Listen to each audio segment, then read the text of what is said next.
Hey you, I'm the Queen of Shade. Welcome to the interview. Don't forget to comment, like, subscribe, and hit my Cash App to support your favorite content creator. Now let's get to the interview. Mwah. I can think about a million reasons why you need to burn in hell. You're a liar and a cheater, a con artist telling tales. Been rejected, disrespected, boy, your abuse never fails. I'm so done, boy, really done, boy, now I'm staying to myself. I'm so stoic. I'm so stoic. I'm so stoic. I'm so stoic.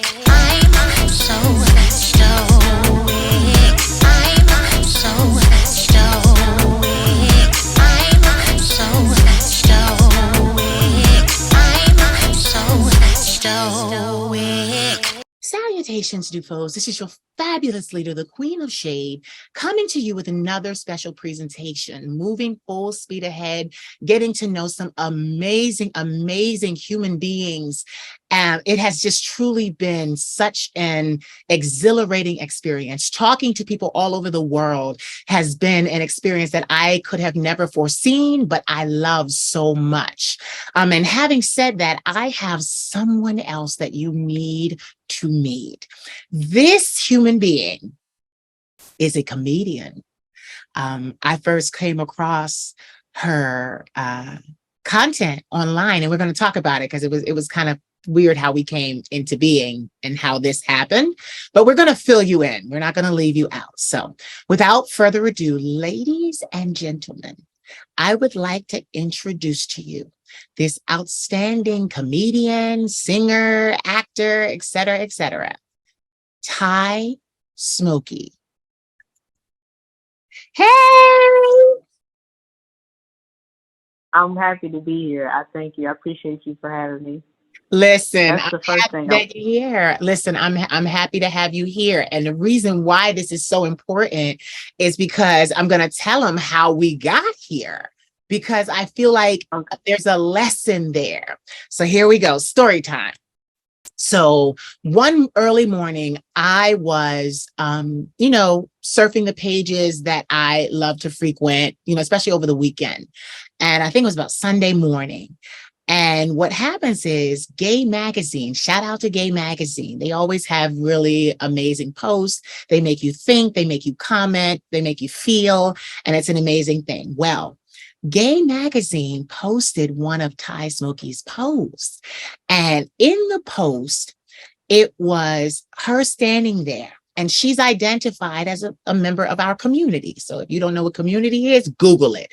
But anyway, she's a member of our community. Hello, Gay Magazine. All right, I'm not going to belabor the point. So anyway, in this particular video clip, Ty was standing there and she was getting ready, like her grandmother's voice was in the background and saying, hey, Ty, baby, I'm going to take you to church kind of thing.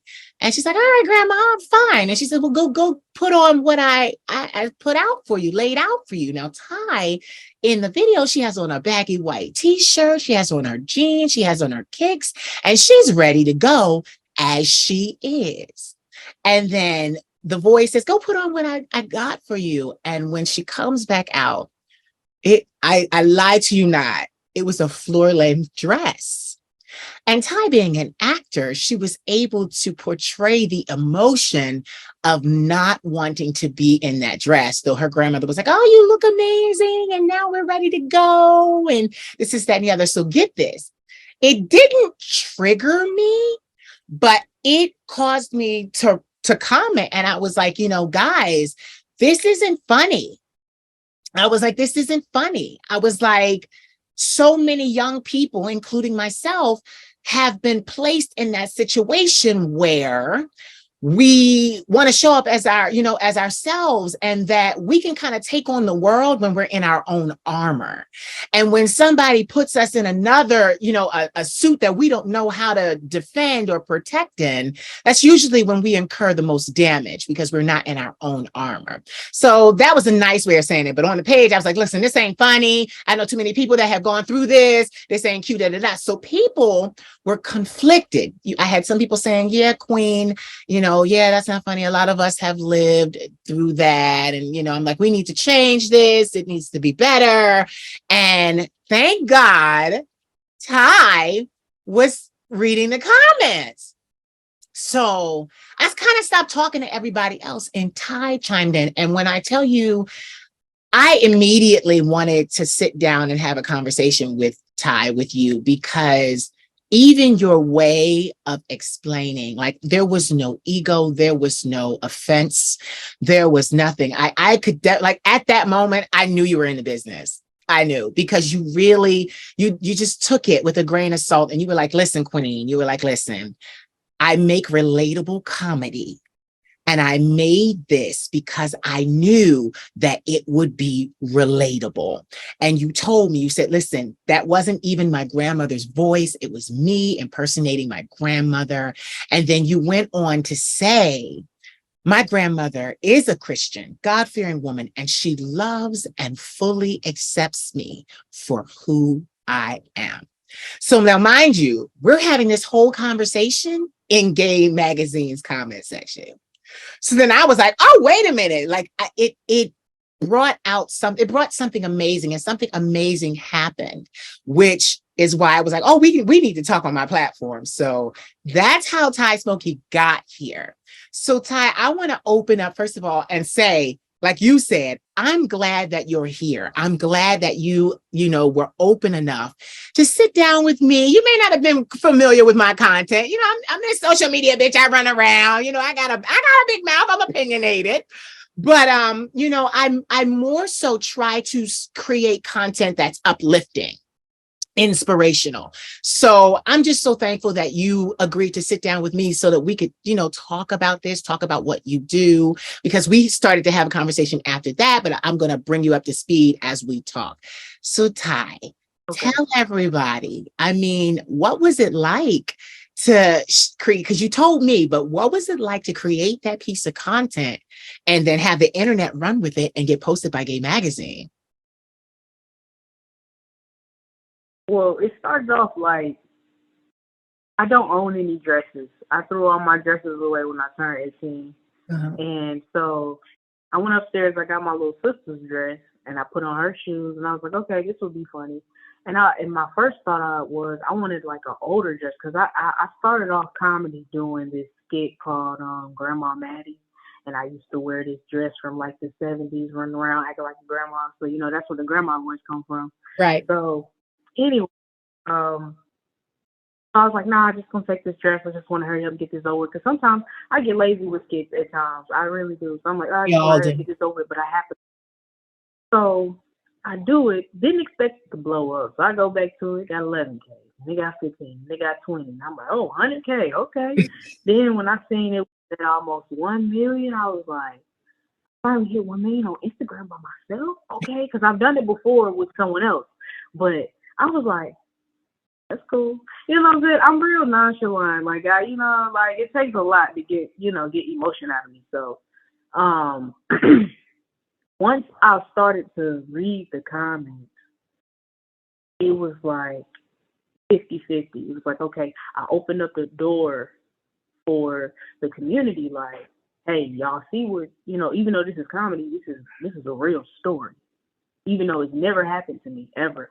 But, this alarm off. Yeah, no problem. All right.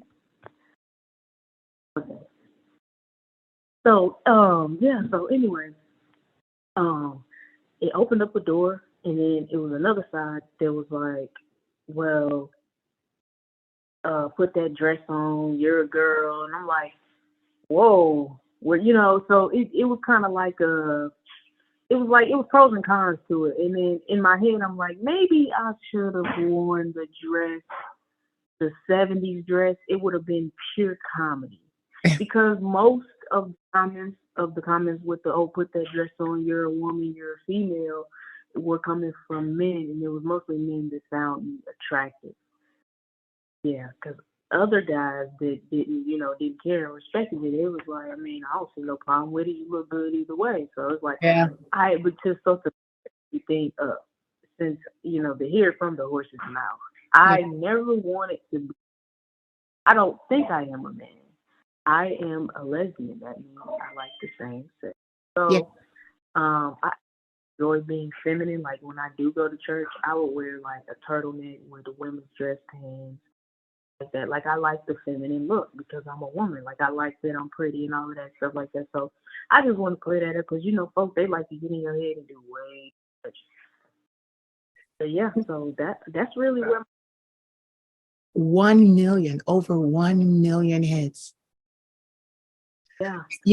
And that was so funny because, like, as we were talking, you were saying to me, I do relatable comedy. It's supposed to be something that we have experienced. It's supposed to draw those emotions out of us to remember where we came from. And, some of the comments were saying, sometimes when you're going through situations like that, all you can do is laugh.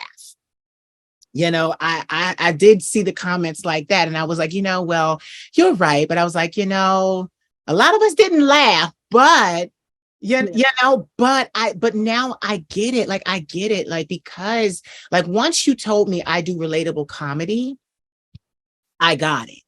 But I don't look at your joke as being offensive. At first I felt bad because listen, you're an actress.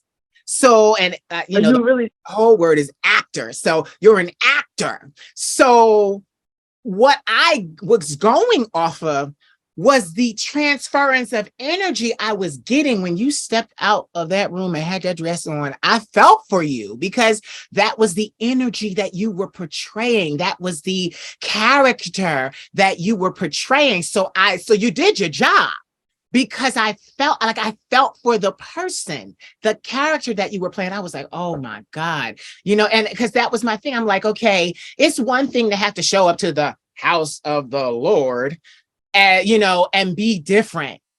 But to have to show up in armor that is not yours, automatic hits, automatic fire. They're gonna obliterate you because you're not wearing what makes you comfortable to fire back at them. So I just want to say congratulations on 1 million views plus, because everybody, it did what it was supposed to do. It was supposed to make us all feel that. It was supposed to open a door. It was supposed to cause us not to forget. And you did your job. You did your job. So, and now we're sitting here. So tell me, how long have you been doing comedy?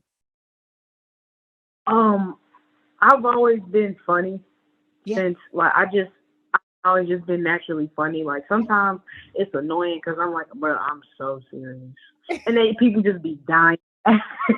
But yeah, so it started when I was a kid.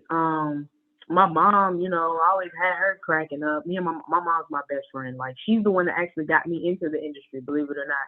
Good. So when I got about, I think I want to say 15. No. I was actually younger than that. I was 13 going on 14. It's actually on YouTube, which is funny. It was one of my first comedy videos, and it was me and my brother, and we was playing church, and we would mimic how they would act in church and just over exaggerate it. Yeah. So people from church, they would laugh. They thought it was funny. They weren't like, oh, don't play with God and stuff like that. Like they thought it was funny. And I actually have an actual comfort and loving church home. Like they, they're God fearing and things like that, but they also accept you for who they are. Like I said before, they said that real Christians, they don't do God jobs. They just love you for who you are. So Right. that's my whole like that. So this has been a blessing to grow up and be able to be who I am. And I'm never like, throw it up in nobody's face and stuff like that. So with that being said, I continued my comedy. It moved from church videos to Grandma Maddie. And then Grandma Maddie went from, I used to just see people on Vine and like that. And then I used to take those ideas and make them my own. And then I used to do just other comedy skits. And then they came out with TikTok, and I started out with TikTok at first because I had took acting classes. My mom had got me into acting. I was 17. I had got my first agent, and my first job was Fatal Attraction. Oh, wow. I played as a pregnant hero. I hated it because I don't want kids. I said, Mom, I was like, I don't want no kids, Mom. I've been saying that since I was 8, though. Yeah. Uh, so anyway, I'm sorry. I had ADHD, so I be losing my train of thought. Take your time. But yeah. So it went on from that. That was my first gig, and then my second gig was I booked a movie with Oprah, and I played as her sister. Okay. And then the next gig was, I believe, Star and stuff like that. And then I ended up I kind of got discouraged because COVID hit, and Yeah. I wasn't really getting any auditions and stuff anymore. Mhm. And when I would, it'll be like 1 to 2 every few months or so. But I do appreciate each agency that did accept me. Nothing towards them, but I had went a different direction because I just felt like I wasn't getting enough work. So my acting coach, she actually encouraged me. Shout out to Good Acting Studios here in Atlanta. But yeah, so that's where I take my classes at. But yeah, he encouraged me to get go with his agency. He said he'd get like 20 auditions a month. So I was like, you have a higher chance at booking.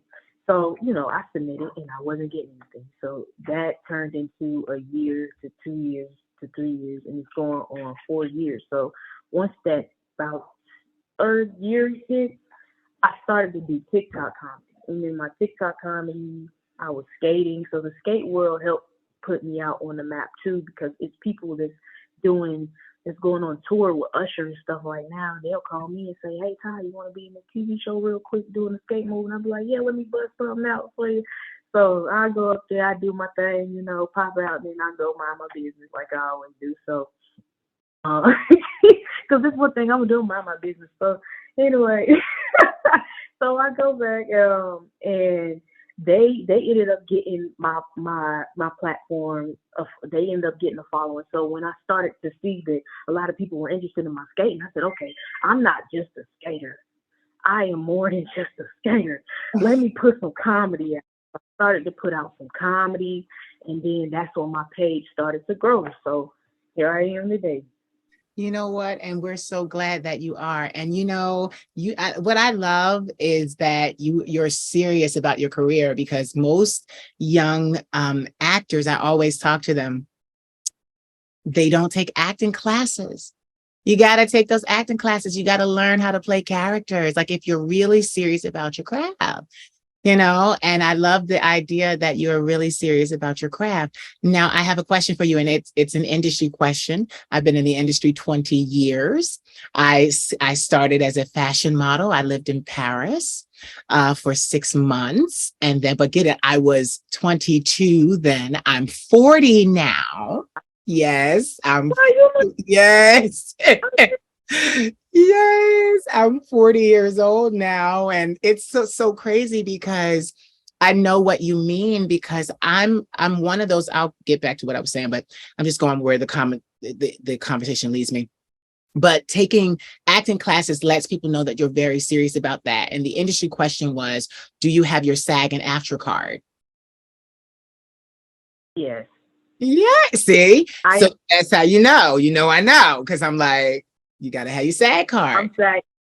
Okay, good. That's right, because you got to have your SAG card. That's how you get the jobs. Like, that's how you got to be Oprah's sister, the union, Screen Actors Guild. So, I'm glad to hear that, because that, first of all, that lets me know how serious you are about your craft, because I come across, so now mind you, and I'm going to talk about us real quick, Black people.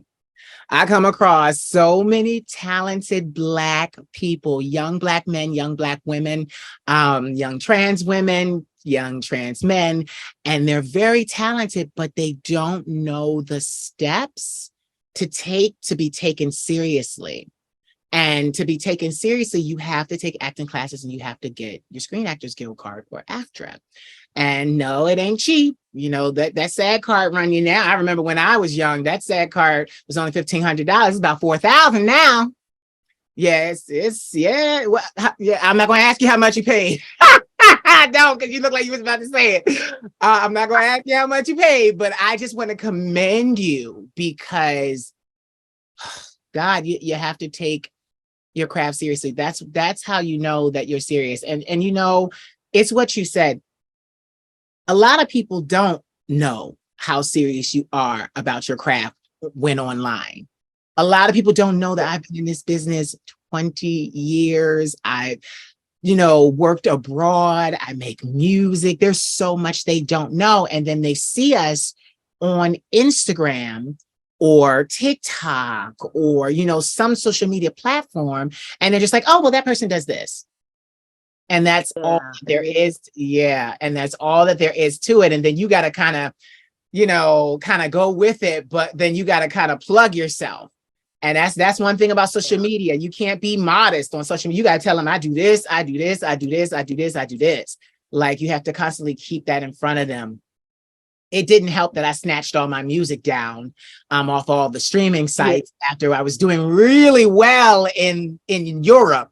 But I just didn't like the pay scale because my thing was, streaming sites want to will pay artists pennies on the dollar for streaming. Yeah, for streaming, you turn around and it's 5 cents, 1 cent, but you're charging your audience and your customer $20 to have the service to stream our music unlimited. So I'm like, so I didn't see the value in that. So I snatched all my music down. I was like, listen, and I mean, I had been heard in 53 countries. It made me who I am. Like, even when I'm Google, what'd you say? Oh no, I was just saying, wow, 53 countries. Yeah, like the singing made me who I am. Like when you Google the Queen of Shade, it comes up there first and it says singer.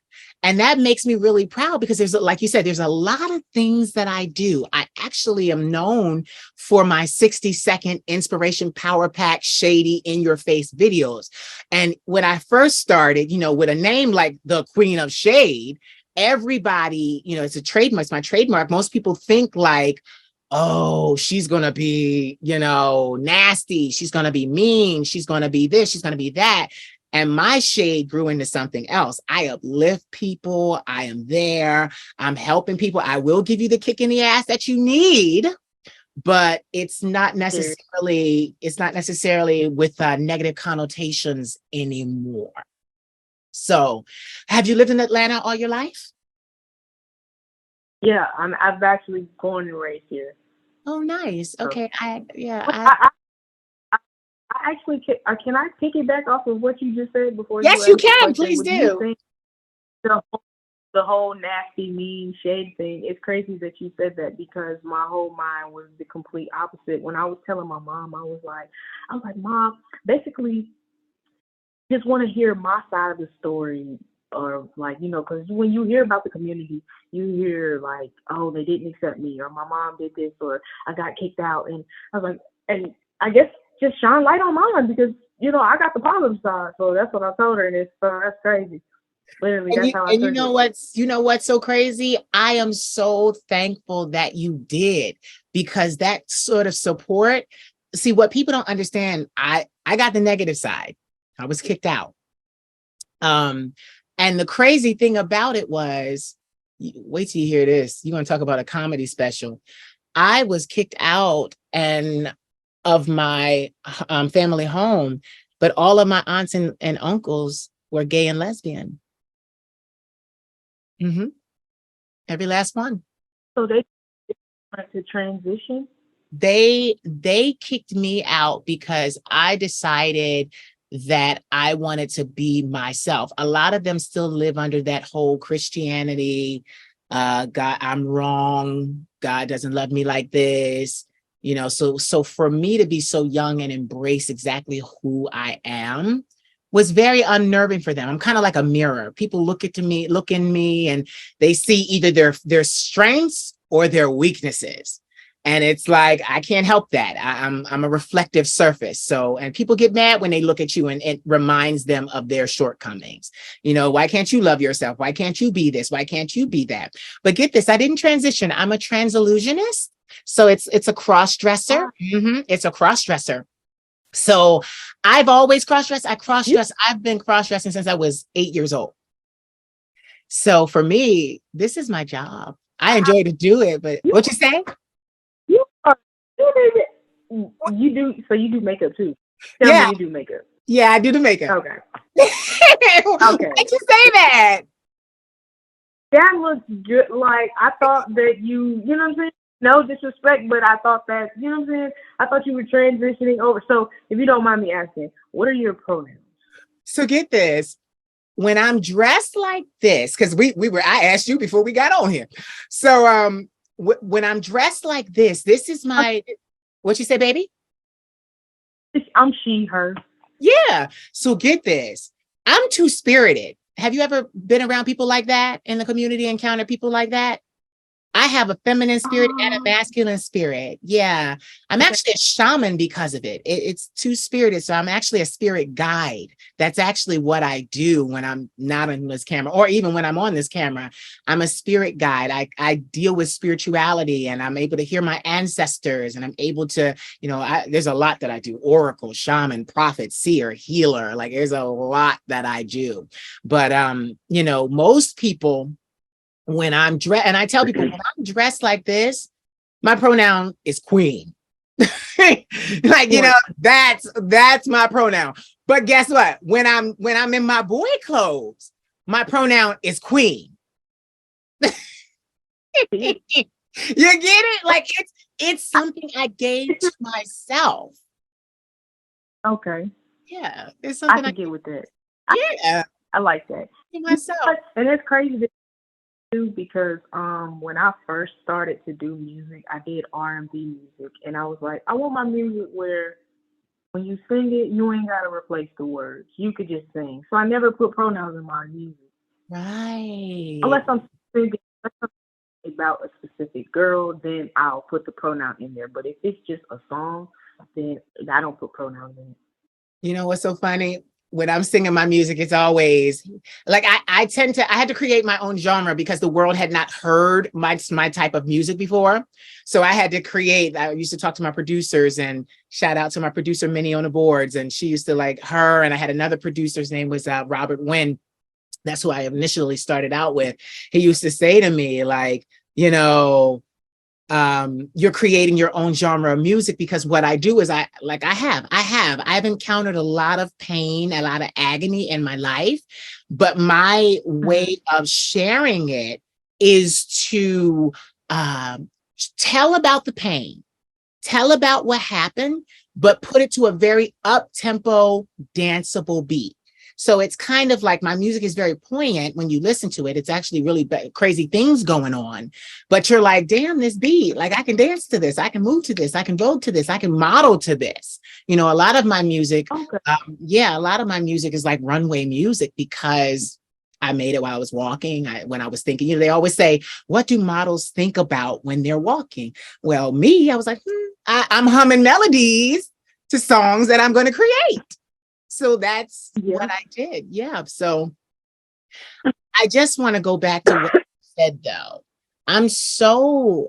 First of all, your energy is amazing. Let's just start there. Your energy is amazing. I keep doing this because I keep getting like really comfortable, but then I have to remember, like, I'm on camera. So let me sit, because I just want to pull up a chair, like, girl, but that's because your energy's inviting. Your energy's inviting. It's really chill as opposed to mine. My energy is very, I'm a firecracker, So it's nice to have this kind of balance. That's actually crazy that you say that. We can actually have a conversation about that if you like. Yes. But being that my energy was so inviting, I realized how popular that I could become around people. So I used to just let people in. I used to just let people in, and they used to just continue to use me up or break my heart or whatever the case is. So being that my energy is so inviting, I'm now so closed off to where it's hard for people that I do not know to open up. Like, I don't do strangers, none of that. I mean, I make it clear that I don't want new friends. I be telling my mom, I'm like, Mom, I just want to make people laugh and go home. I don't want to stand around and talk. Because I used to be so drained, and I haven't learned my balance yet. So I'd rather just stay closed off.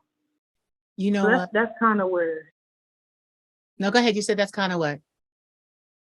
That's kind of where all of this, you say, oh, your energy's so inviting. It's like, once I open up, people see it, and they're like, oh, I want more. And I'm like, oh, God. Yeah. So I got to learn my balance. You know what's so crazy? You and I have something in common. Years ago, I opened myself up and I was being used. I was being taken advantage of. I was, it was the same thing. But in my defense, I didn't quite know who I was then. I hadn't quite come into the knowledge. Like, I always knew who I was, but religion kind of messed me up and I forgot who I was and I lost my power. I lost all of my powers with an S on it. So for a long time, even being homeless, I had to depend on the kindness of strangers. So I had to be open to kind of get through life, get food, get lodging, for a long time.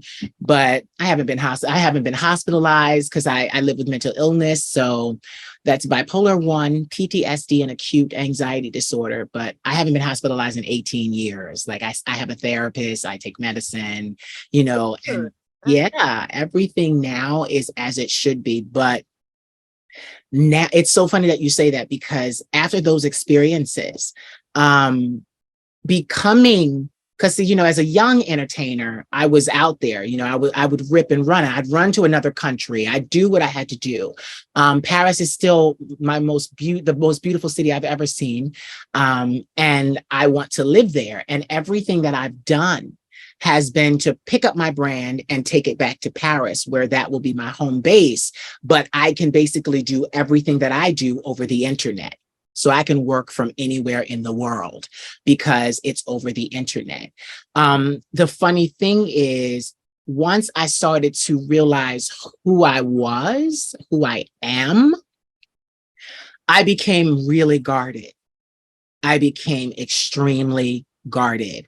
My therapist used to say that, in what we do, because we are actors and entertainers and singers and, stars, basically, I learned that I needed to kind of keep myself away from people, period. And that I was different. And, it sounds like Christian values, but it's not, but different, set apart, peculiar.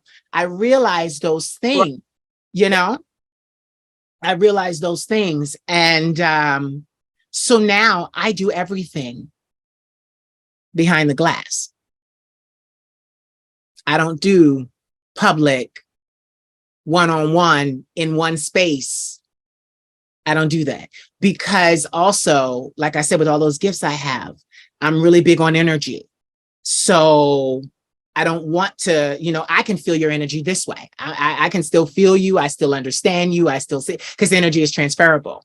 So I don't need to be in a space to necessarily have to work to do my job. So, even before this, I got dressed, and for about, when I text you, I said, I'm almost ready. It was because I'm still doing my Queen of Shade videos, which I went viral for those. So it's 60 seconds of video, and I'm speaking, I'm actually channeling. And that's what a lot of people don't understand. I'm actually using my shaman ability to ask my ancestors what I need to say, not only to the people, but to myself.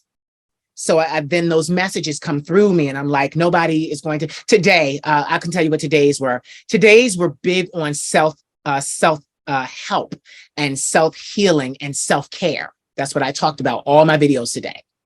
It was, I talked about, you can't be to your mother who you need to be. You can't be to your father who you need to be. You can't be to your spouse who you need to be. You can't be to your children who you need to be if you are not who you need to be to yourself. And I talked about the importance Of yeah, see, that's what I do. Like those are the videos that I'm famous for, and that's what I do before I work and do this. I'm churning out those videos. So I have some things in the works that will require me to make public appearances quite regularly. Okay. But it'll still be through the glass. Like it'll still be through the glass. Like, and that's what I like. That's how I work. Because, I learned that it's just like you were saying, people, when they see a light, they will draw to that light and mean that light no good. No good. Right. And drain you. And I'm now, like I said, I turned 40 last September. I'll be 41 this September. I'm at a stage in my life where I will not be drained. I will not. I say no to, as like I said, I'm estranged from a lot of my family, even my siblings. I do not speak to anyone because in my family, other than I have one nephew and I have my grandmother, I call her the Queen Mother, the Duchess of Slay. That's her name she gave herself since, she named me the Queen of Shade. And when I trademarked it, so we got to trademark the Queen Mother, the Duchess of Slay. It's a, yes, like it's definitely dramatic. So entertainment is definitely in the blood. But I have her, I have my nephew, and I have a cat. But I disowned most of my family because I'm a firm believer that when you break a generational curse, the generational curse is not per se a curse, it's a mentality. And once I no longer share the mentality that you share, we're at odds with each other because now we no longer think the same way. So it's also something I learned in college, Plato's allegory of the cave. Once the young man is free from the mindset of the rest of his people, he is no longer welcome to, be around his people. They are no longer his people. He has to now go out and find his own tribe. And that was kind of why I came to the internet, because I found my tribe, but at the same time, I still deal with them behind the glass. Because I'm old school. I'm old school. Old school was, you didn't really have access to your favorite actor, your favorite singer, social media, your cat is beautiful, mind you, but social media. Yeah. What's her name? Her name is Lila. Lila. Hi, Lila. Making an appearance like all cats do. Mine, I had to close the door so mine didn't do that because she jump up here. I'm like, oh God, her name is Poppy. But, going back to what I was saying, people don't understand, once we move into these careers and, once we start to exchange this energy and we find our purpose. I'll start there because I was saying something different before, but once we find our purpose, I've always had a dogged focus. So once I find my purpose, once I discovered it, I didn't want to do anything else. I don't want to do anything else. And it was like, I want to live every day in my purpose. Now, mind you, when I say I don't want to do anything else, it doesn't mean I'm not working. I have 3 podcasts. I have music. I have merchandise. I have YouTube. There's a lot of things going on, but it's always very safely behind the glass because, like I said, and like you have stated, people that are light workers, they want to drain us. And I said this last week. When you are a light worker, you attract a lot of broken people first. It's just what happens. You attract a lot of broken people. And I'm just so happy that you figured that out and didn't think that it was something wrong with you, because I'm going to be honest. At first, I thought it was something wrong with me. I thought, well, I'm not able to deliver what they need, so I felt like instead of realizing, no, they're trying to drain you. I thought, oh, I can't keep up with the demand, the need. So, how am I going to do this if I can't give them what they need? And then I realized, sweetheart, you're giving them way more than they could ever want, need, desire. I realized that, and that kind of spearheaded the change in me. And now that I'm 40, I just don't give a hell. I don't give a hell about any of it. Like, I don't give a hell. Like I'm really in that age where it's like, okay, you don't like me. Okay. Cause it's fun over here. Okay. Yeah, it's fun Right. over here. Like it's fun over here. And I can take this fun anywhere I want to take this fun. It's fun over here, you know? Period. Yeah, said period. It's so funny hearing these, because I'm older. So it's so great that I just thank the divine that I stayed kind of hip, because I'm still a part of pop culture. Because like I said I said in one of my videos today, I said, I want to introduce all you old folk to a new terminology that these young people are saying. And I said, get somebody else to do it. Wait, I want to say it again. Say it again. I didn't hear you. Say it again. So I want to piggyback again. So you know how you say you kind of like double spirited? Yeah. I think I am too when I express how I feel about you, like with my feelings. Like, yeah, if I'm around a girl that I'm not attracted to, yeah, I act feminine. I act like her. Yeah. Like if I'm around a guy, I act like myself. I'm just masculine. Yeah. Or if I'm around a girl that I find attractive, I'm masculine. Yeah. So I don't know. Like when I'm around my female friends, great, I'll be acting real girly around them, but that's because I'm not attracted to them. So I don't know. I think I don't know. No. Get this. A lot of us in the community, the LGBT, let me say it for them, LGBTQIAP+, in the queer community, a lot of us are two-spirited. When I say that, it's not to ostracize my community, because a lot of us are masculine and feminine, and we have it. It's just naturally in us, which makes us more intelligent. It makes us more intuitive. It makes us more balanced. There's a lot that happens because like most of us, honestly, in the community today, most of us are two-spirited. Most of us have two spirits, which makes us very good at counseling people. We're very good at giving people kind of that advice about what they should do, what they shouldn't do, how they should react.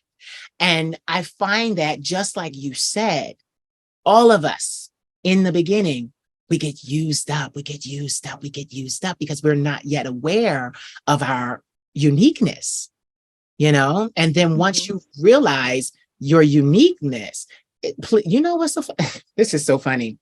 A lot of the community, we spend a lot of our time by ourselves. A lot of us. Yeah. A lot of us. Yep. I hear a lot of people like, oh, I have friends, but most of the time, right.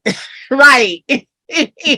Right. That's your friend right there. Mine is mad at me because I had to close the door.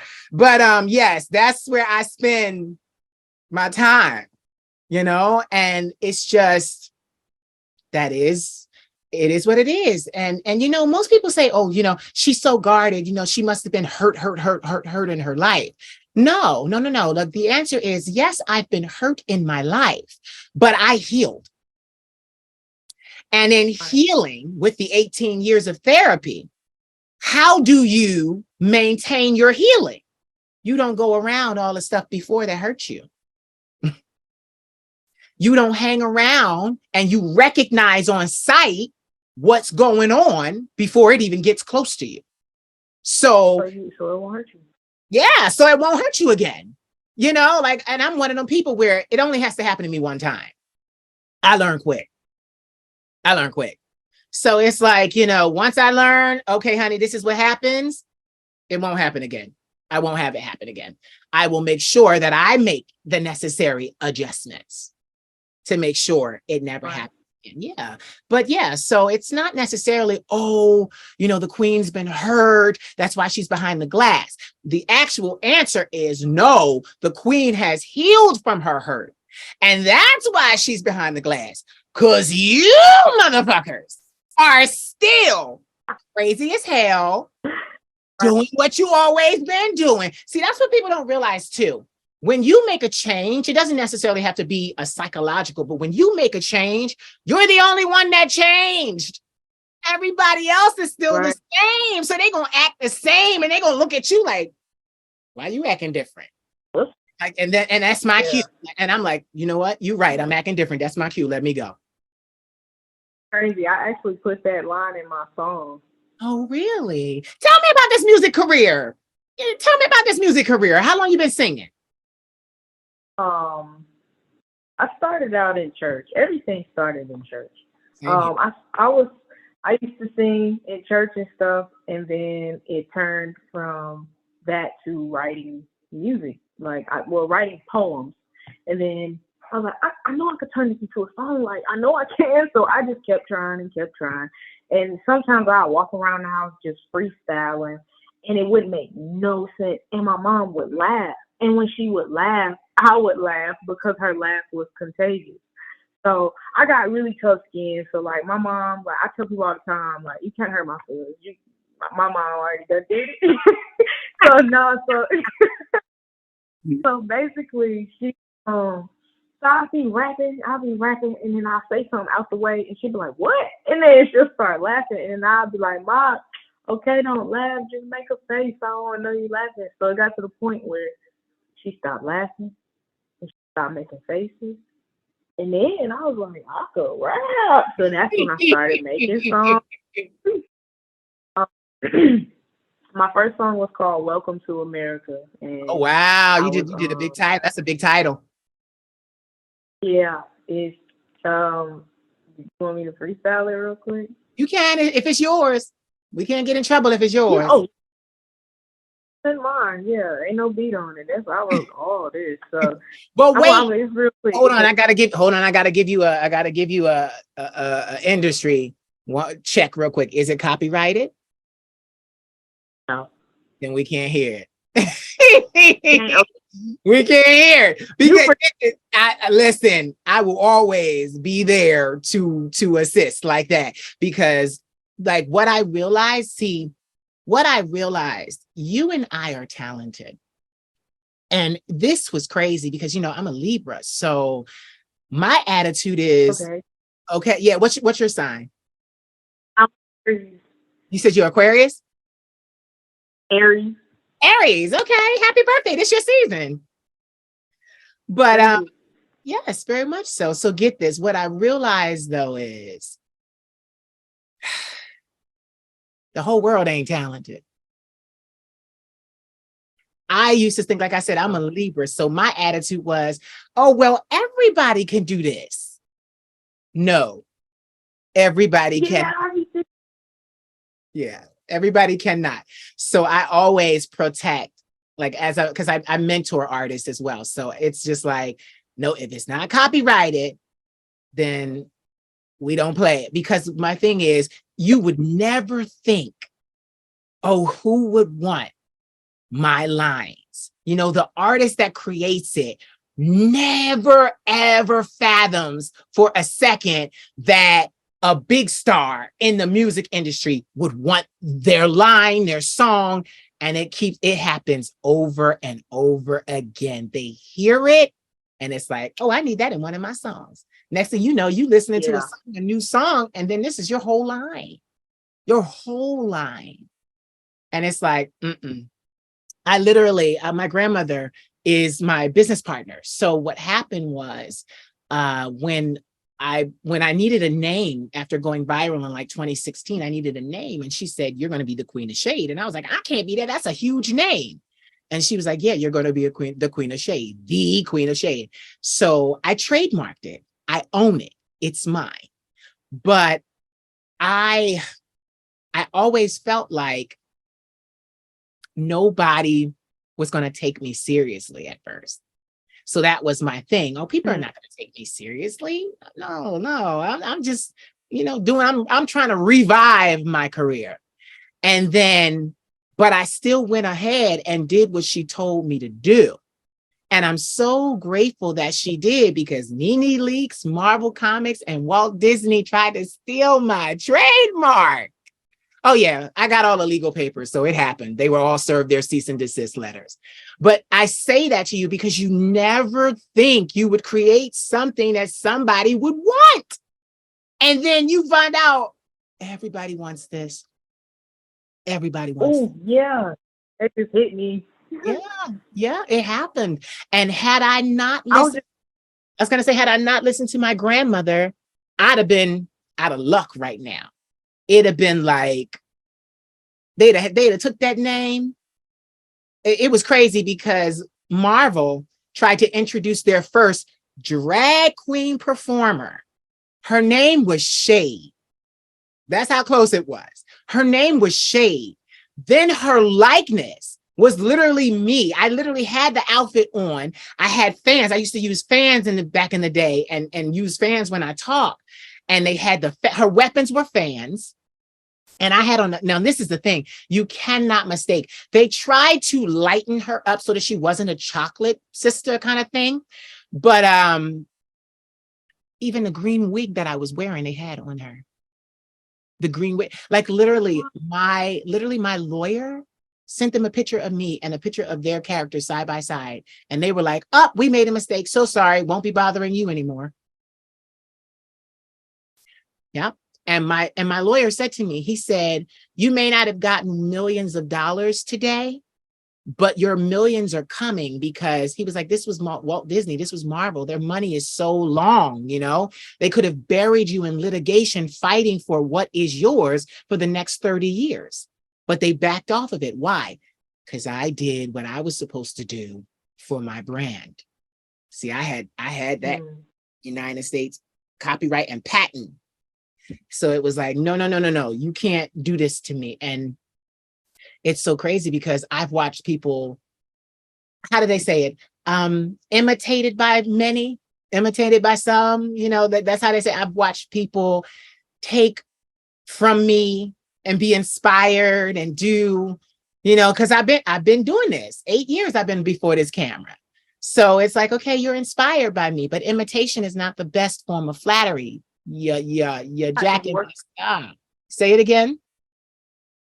I said, right, why not just work with you?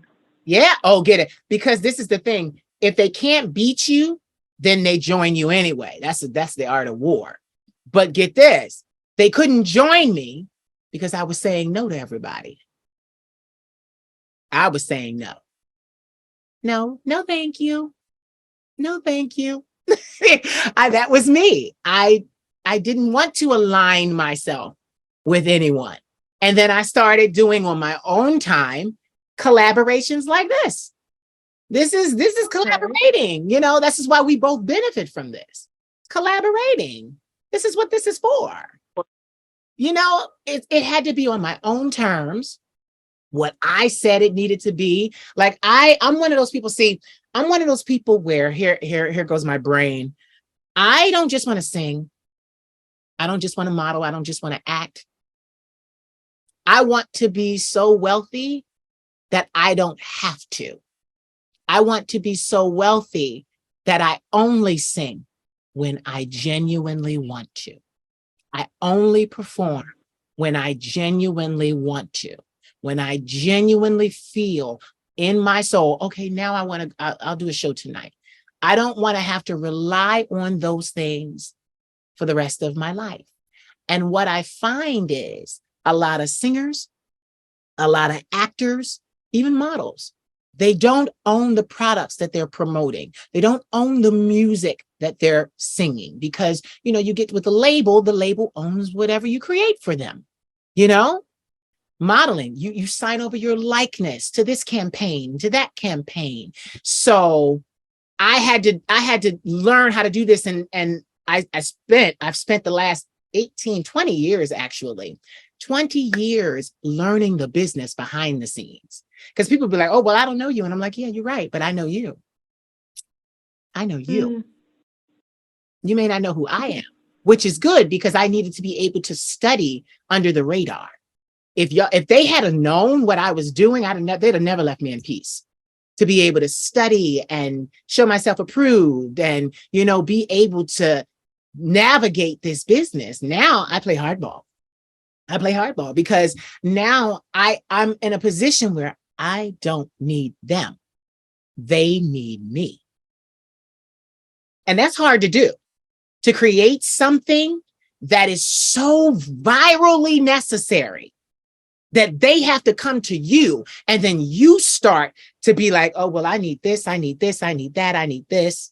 I've got several offers on the table right now, several. And it's because they came to me. The one offer that I took that's going to be, I can't really speak on it right now, but it's a big one. But they literally said to me, there is no one else alive who could fill this position but you. So when industry people start saying those things to you, that's when you pull out your list of demands.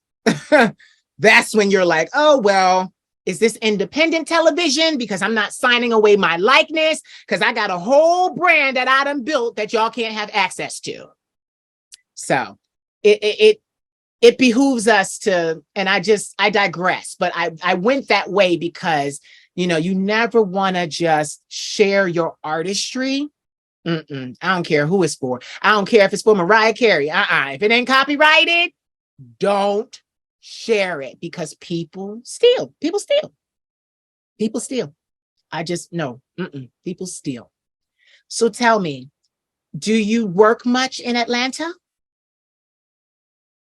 Like, I mean, now after COVID.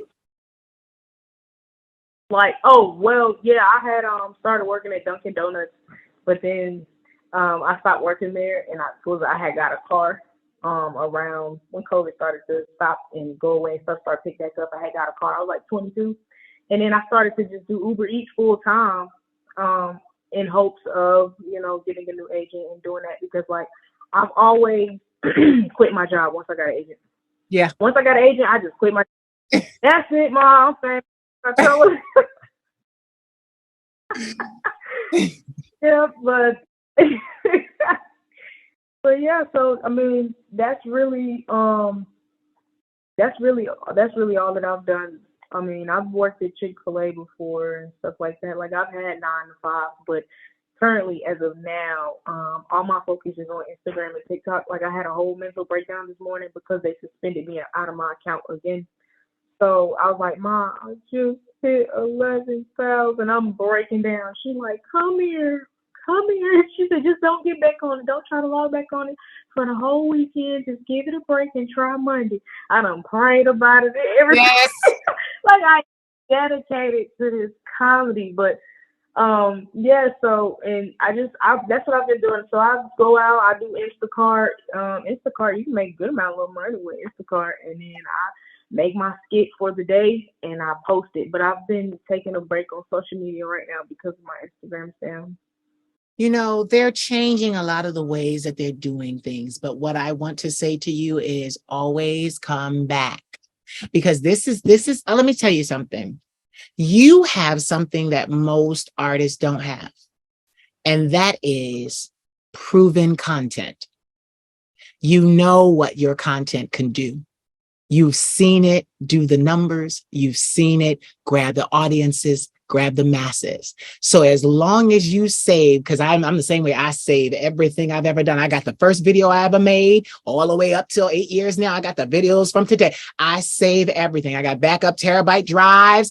I save every piece of content because if I was to lose any social media platform, I'm coming back and I'm not going to have to work hard because I already have all of this content. I'm just going to systematically release it all over again. And if I lose it again, I'm going to keep, like, that's the thing. See, that's what artistry was and Hollywood and all of that was created for. It was for us to be able to do our job one time and get paid residually from it for the rest of our lives. And once we make the content and we have the content, child, they could take every platform in the world from me. I got the content. I have the money. It don't matter where I go. It doesn't matter because I own all of it. So all I got to do is, I guess I'll put this one out. I guess I'll put that out. I guess I'll put this one out. Like I'm literally going through, oh God, I have something like 35,000 pieces of content. created on my own. Yeah, it's a lot. I'm a workaholic. And then on top of that, I also showcase Black and Latin men. So I got all that stuff going on. But of my own content that I create is about 35,000 pieces. And they are books, they are Hallmark cards, they are, songs, they're self-help books, they're everything, like everything. I'm literally at this stage in my life, I'm literally getting a coin from doing work one time and turning it into multiple things. Like I have a podcast right now that is, I call it the Explicit Podcast. And everybody thinks I'm going to be on there talking all nasty and dirty. Well, I am, but like they don't understand. They don't understand that it's something I've already created. I'm just going on there in my leisure time and just saying what I already created somewhere else. It's just, that's when you start to work smarter and not harder. I'm like, yeah, I'm going to get paid multiple ways from this, like even with YouTube, I'm monetized on YouTube and I'm so geeked out about it now because I was able to merge. I've had my merch store for 10 years. So I was able to actually longer than that. I've had my merch store since 2009. Yeah. So that's a long time. Yeah. I've had my merch, but the merch got better, as I started to move into who I needed to be and get some finances and things like that. The merch store got better. So it's better now. So the merch is better now. Well, they just created on Instagram. I mean, not on Instagram, on YouTube that you can shop my merch store while you watching my videos. So I'm like, I'm so geeked out about that because had I quit, I wouldn't have that merch store. And the thing was, my grandmother was the one that really poured a huge financial endowment into me so that I was able to spend money to create that stuff, to create the music, to create all that I needed. So like I have all of these one of a kind like designs for my shirts. You can't get them anywhere else. I own the copyright to the design. So I'm like, please. Yeah. Okay. Like, oh yeah, I'm one of those. We didn't get a chance to talk about that. I'm one of those. She is a business. She is a business. She is a brand. But that's why I mentor young artists, because there's a lot of things that young artists don't really take notice of because they're constantly in the create mode of it. Create. Well, the creation is the front of the house. There's a lot of stuff that goes on in the back of the house that the artist must take care of. And if you have someone doing that for you, you also miss out because then you're missing out on a huge chunk of change. Now, I do subcontract. That means I do hire people to do things for me. But for the majority, the bulk of the majority of the things that I do myself. I do myself because listen, I don't want nobody else's money. I want my money. I want my money. I tell people, that's why I'll never get, I'm not jealous of a single content creator. I'm not jealous of nobody. I support everybody because I'm like, baby, if you got your money, that means I'm next. I'm going to get my money. I know I'm going to get. Right? Like that's what it says to me. If you got your money doing you, then honey, I'm money walking. I'm money walking and talking. I'm not worried. I'm not worried. I'm not worried about any of it. No. Mm-mm. Proven system. So I just, I turn around and so I'm kind of like throwing out mentor notes here, but yeah, like I make sure that the back of the house is covered even before I come on camera. Even before I come on camera. Yeah, but I don't want to do this for the rest of my life. I want to be able to take vacations, and I mean long vacations, a month, 2 months, 3 months, a year, like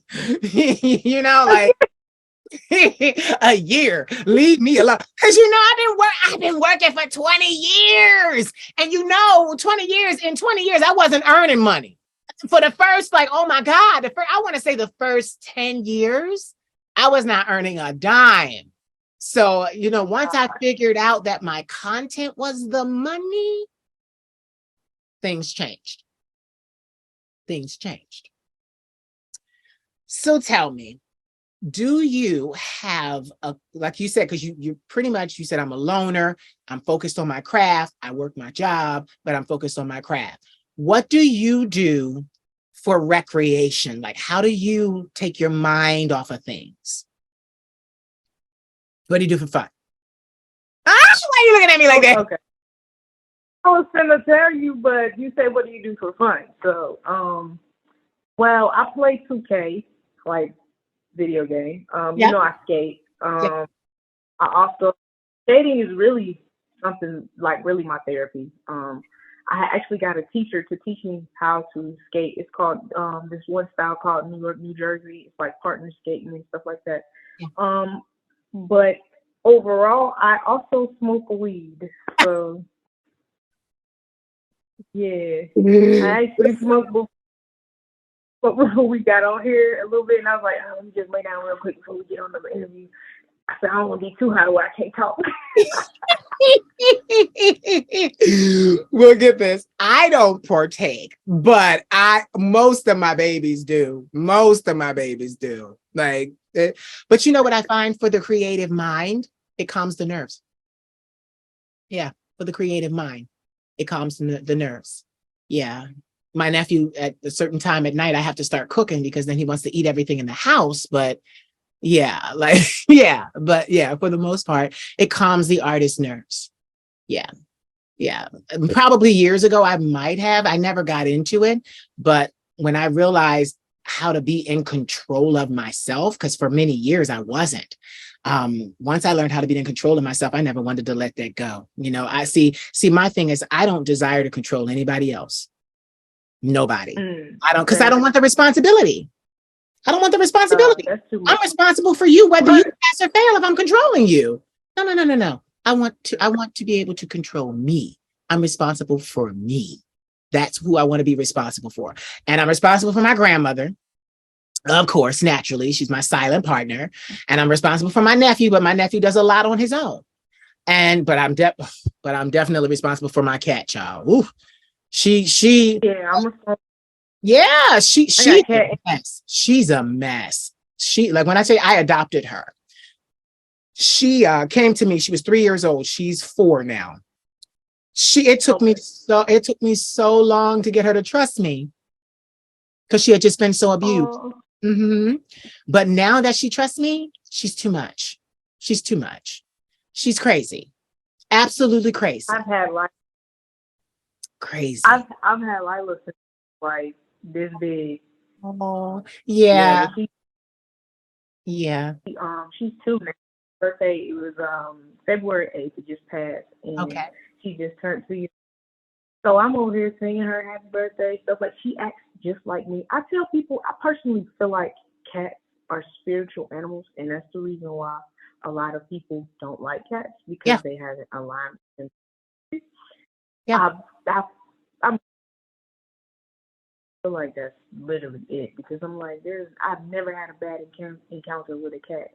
And all my life it's been, oh, you got such a good spirit, you got such a good heart, and I'm like, oh, yeah. So no, I agree. Cats are definitely a gateway to the spirit world. Dogs, you can deceive a dog. A cat, you can't. A cat knows. A cat knows whether they can trust you from the beginning, from the time they meet you. They know. And, my cat's name is Poppy, and she's a mess. Miss Poppy is a mess because Miss Poppy eats when she wants to, drinks bottled water. She's always drank bottled water because I drink bottled water. So, I'm drinking and I'm just like, here, girl. So she will, which so crazy is she's still a little rough around the edges, but she will come. And if I'm in the bed sleep, she will stand up and wake me.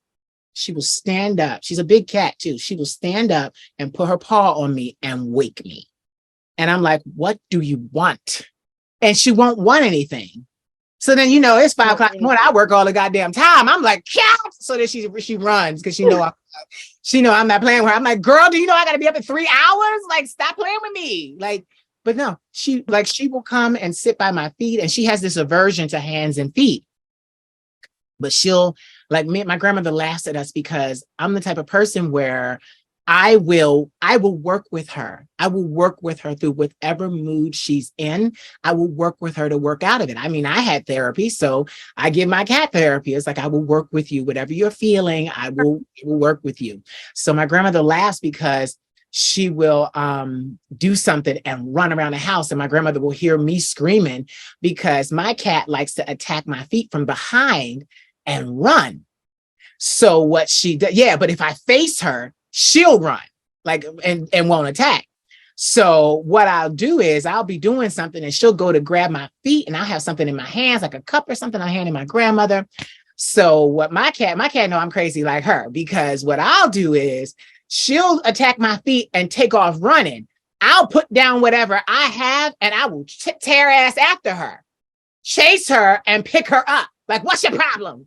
And my grandmother laughs because she's like, you're just as crazy as that cat. That's why she do it. She's like, you are entertaining her. You're entertaining her. Like, that's why she's doing it. You're entertaining her. But it's so crazy. I mean, but yeah, cats are very spiritual beings, which is why if you're not a very spiritual person, you're not really going to take to you're not going to really take to a cat, a dog, maybe a bird. My nephew, he's a bird person. He likes my cat, but he's a bird person. He has birds.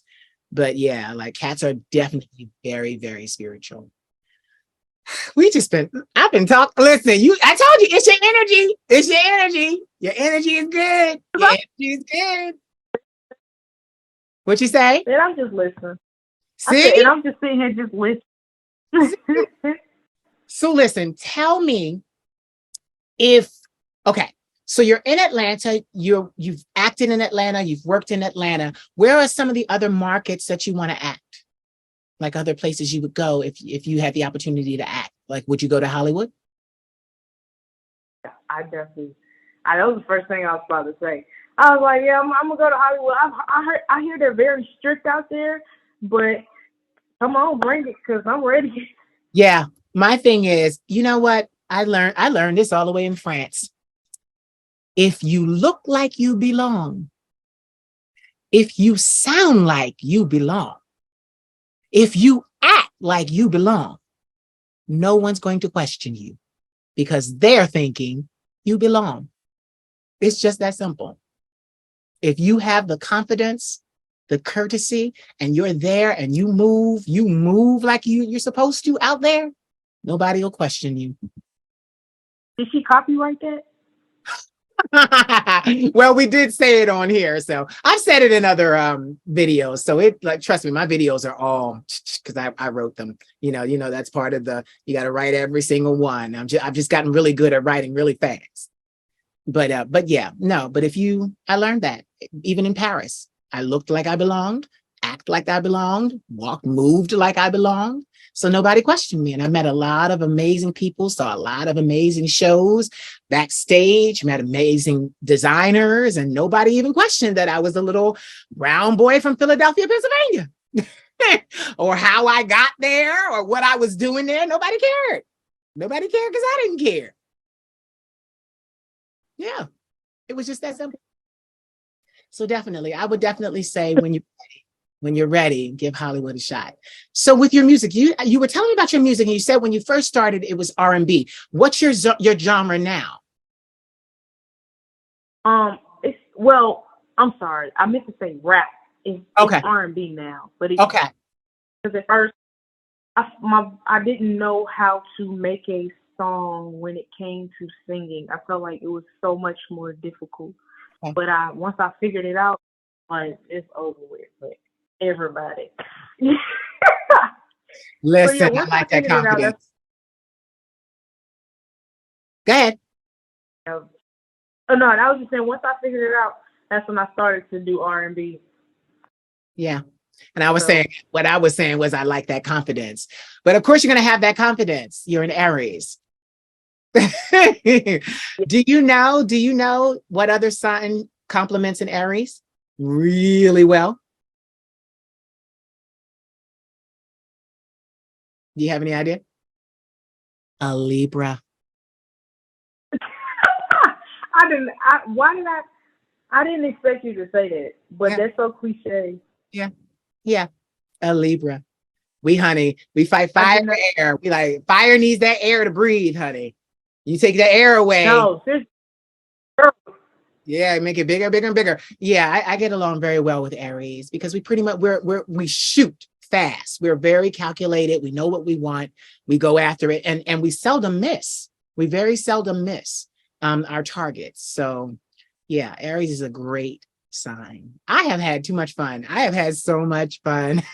I'm just sitting here shooting a breeze with you, but I want everybody, what I want everybody to know is, and take away from this is, you may see a piece of content online and you may feel whatever way you feel about it. Go say hello to the person who created it. Because you may find, like I found, a world of promise and, what's going on. I found out it was comedy, like because I'm like, oh, this ain't funny. This ain't funny. And then when you said, like, no, it's relatable comedy. I did this because so many of us have had to live with that. But what got me was then you said, my grandmama loved me. My grandmother loved me as I am. I was like, oh, I need to talk to her. I was like, oh, I need to talk to her because it just, we go past content and we see things and we form opinions immediately, but we don't go and consider the what, or the why. Everybody looks at the why, not the what. So I'm just really glad that, and I want to wrap that up with this. Like, I want to wrap it up with this. I'm so glad that your family accepts you for who you are. Can you tell us very quickly? I mean, how was that for you? I mean, did you think, because had you seen that in your friends that their families weren't so supportive? Were you afraid to tell your family? And then you found out, like, my family loves me. Like, what was that process? So when I was a freshman in high school, I had a crush, Yeah. and then I kind of pushed her away because I was like, nah, it's not right. I can't tell my mom, so I hid it for so long.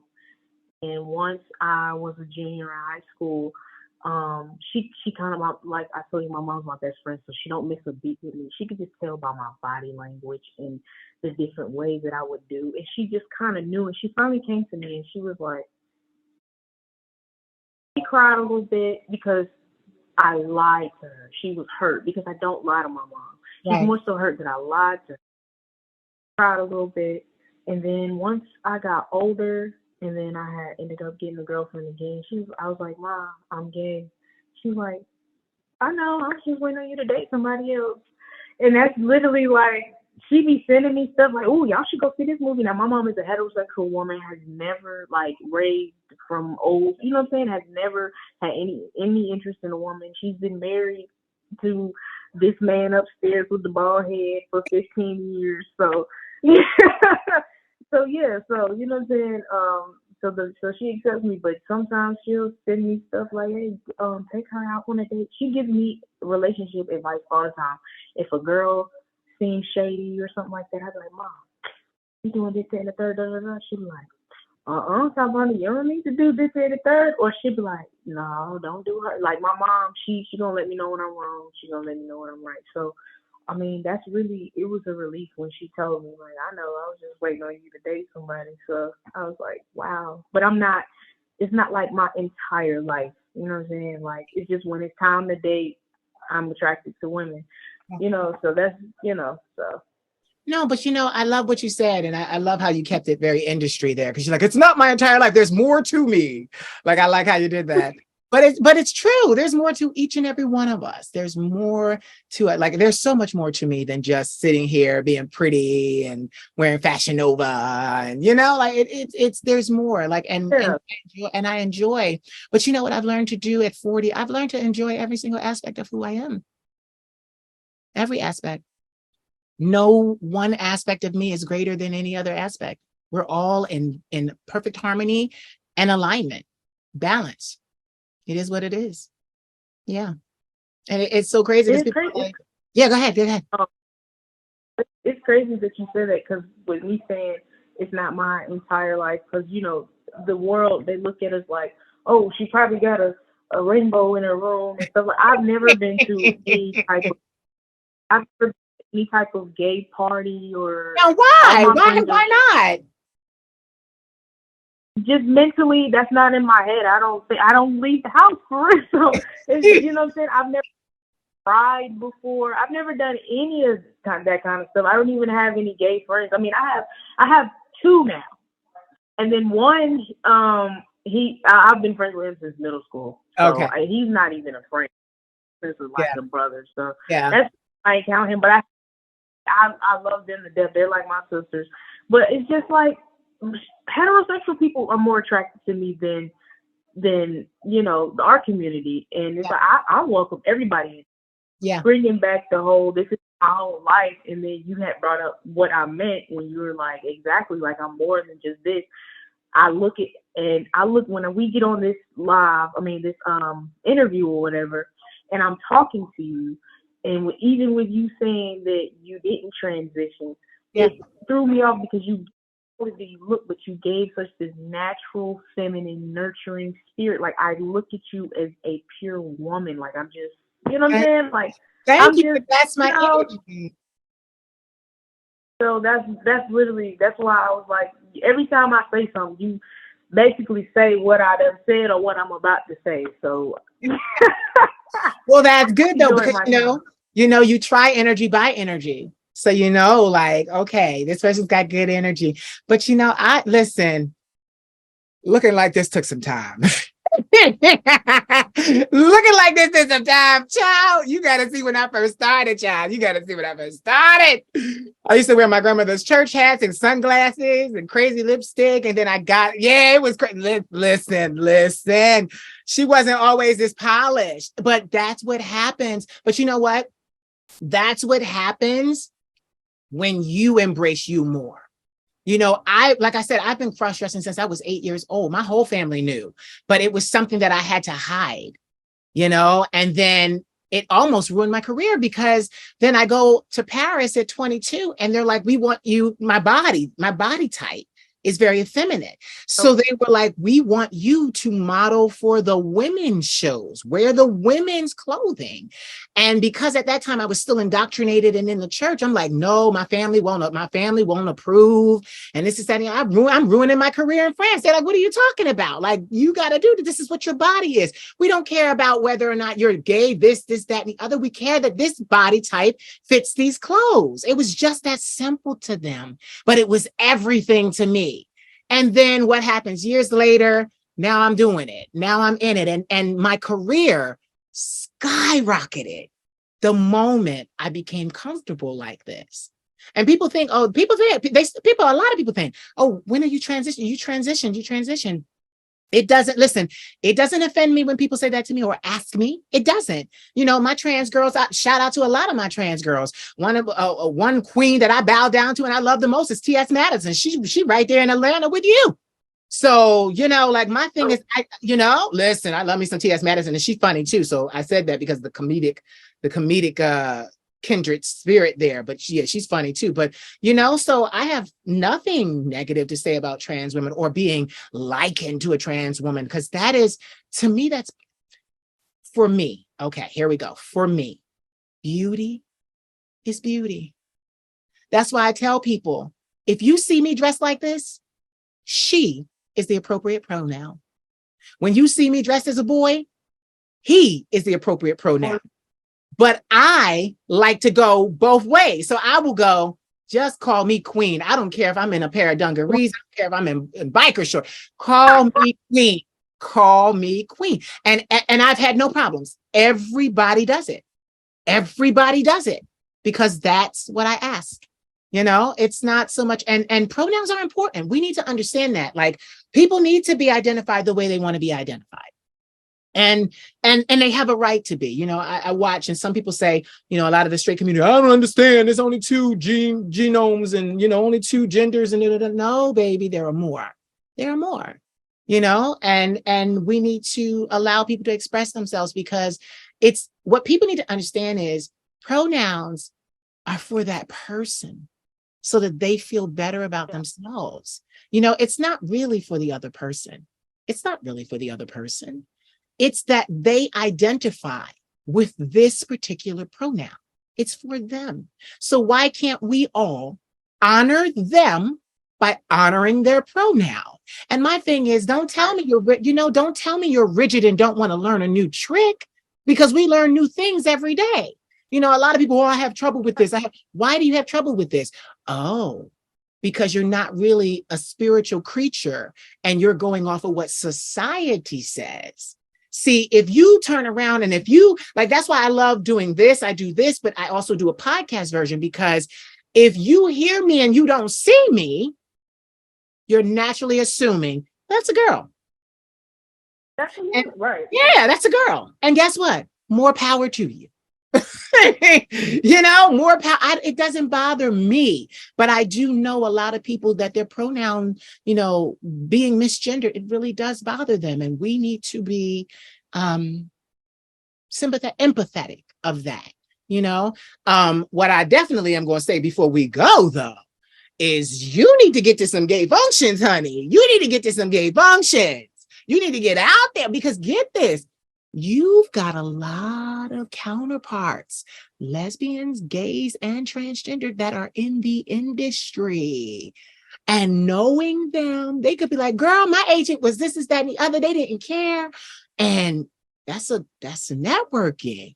You got a lot of girls. You got a lot of girls and girls. Let's say it like that. Girls, GIRL and GURL. You got a lot of girls and girls that are moving and shaking in this industry, because you've got the ones that are out front. Then you've got the makeup artists. You've got the best friend. You've got the stylists. You've got the photographers. There are a lot of us. We've been in this business of entertainment since its inception. So that's a whole network of people that you need access to, because they know where all the go-sees are. They know the big time celebrities. So just in that, make sure you're networking, and still always, stay to yourself, because I do too. But I network. I network even through the screen. I network these phones. I network. I know a lot of people. And because of that, I had this opportunity. I was hinting at it. I had this opportunity coming up that's going to be very, very lucrative and very beneficial for me. And I got the opportunity because a year ago, there was a TV show and I interviewed the panel of that TV show. I just did my job for my platform. And literally a year later, they're like, hey, do you want a job? And I'm like, what? And they're like, yeah, you want a job on television? I'm like, what? And these people were in the queer community. I got a job. And get it, I didn't even have to be out in the streets running around getting, being all crazy. I just aligned myself, I aligned myself even through the screen with my people. And my people came right to me and was like, Queen, come take this check. Come take this check. And I was like, okay, all right. And that's what I did. So more on that later. But okay, it's been fabulous talking to you. Give me 3 words that inspire and empower you to be who you are, or to keep going, to act, to write music. 3 words.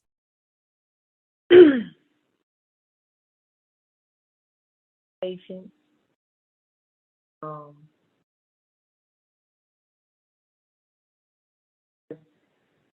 Be strong.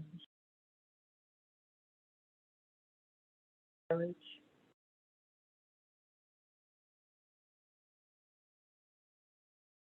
What was the 3rd one? Consistency. So patience. And what was the 2nd one? Courage. And consistency. Yeah, those are good words. Those are good. Listen, those are good words. Those are good words. And I want to say this to you too. Don't, even though you're to yourself, maintain your guards. Because a lot of people in this industry, you will find we are what you call ambiverts. We are actually introverted homebodies, but we can give you a show, So it's like we can be the extrovert, but we are actually homebodies. We're actually introverts. So when you're both, you're an ambivert because you're an introverted extrovert. But make sure, because even in comedy, you've got giants, Wanda Sykes and all these other people that, you can turn around and you're in the community. You never know what those doors can open. And that's one thing I learned, because when I left, quote unquote, the straight world of entertainment, I said, you know what? Fine. Y'all want to say I'm a faggot, I'm a this, I'm a that. I'm going into my community.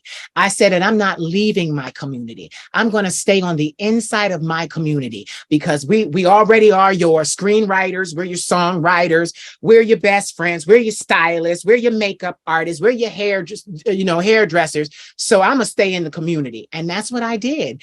And I found that in the community, I got a lot of help. I got a lot of endorsements.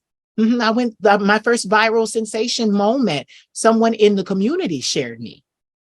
And it just, that viral moment, I've been able to stretch that viral moment since 2016 to 2023. Wow, that's a long time. Yeah. And get it, get this. Before I went viral, I didn't have music. Before I went viral, I didn't own my own LLC. Before I went viral, I didn't have any of those things. But being on the in the inside of the entertainment industry before that, when I went viral, my first thought was, how do I make this last? How do I keep this going? So I knew, okay, I need a name. My grandmother named me the Queen of Shade. I was like, I need to trademark that. I need to incorporate. I need a website. I erected this entire business behind that one viral moment. And, many of us, and someone said to me the other day, he's also a community member. He said in his interview, his name is James Patrick. He said, many of us, we pray that we do content and we pray that it goes viral. And he said, for the ones that it does, what do you do after it goes viral? He said, most people do not even know what to do after they go viral. That's why that's why I'm a mentor, and that's why I charge. So listen, tell everybody where they can find you on social media, find more of your comedy, do you have music out? Is music out right now? I have some music, 2 songs on YouTube. Okay. On my YouTube page. Yeah, I got 2 songs on YouTube too. I took all my music down and put 2 on my YouTube channel. So, okay. So YouTube. Yeah, so give everybody your handles. Okay, so my Instagram is suspended, but we are praying we get it back. It is I.am.Ty with 3 Y's. My TikTok is I.am.Ty 3 Y's, the number 8. And then my YouTube is I-am.Ty. Okay. And then it'll pop up. Good. Now, what I'm going to have you do is, after we end this, I'm going to have you text me, because you have my information. See, you already networking.